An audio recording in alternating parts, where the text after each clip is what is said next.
هو السميع العليم. رب السماوات والأرض وما بينهما إن كنتم موقنين. لا إله إلا هو يحيي ويميت. ربكم ورب آبائكم الأولين بل هم في شك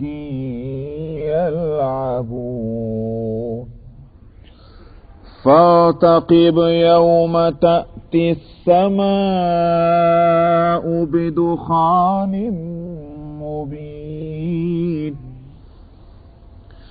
يغشى الناس هذا عذاب أليم. ربنا اكشف عنا العذاب إنا مؤمنون. أنى لهم الذكرى وقد جاءهم رسول مبين ثم تولوا عنه وقالوا معلم مجنون.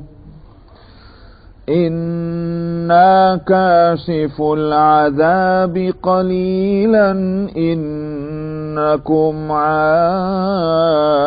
عائدون. يوم نبطش البطشة الكبرى إنا منتقمون.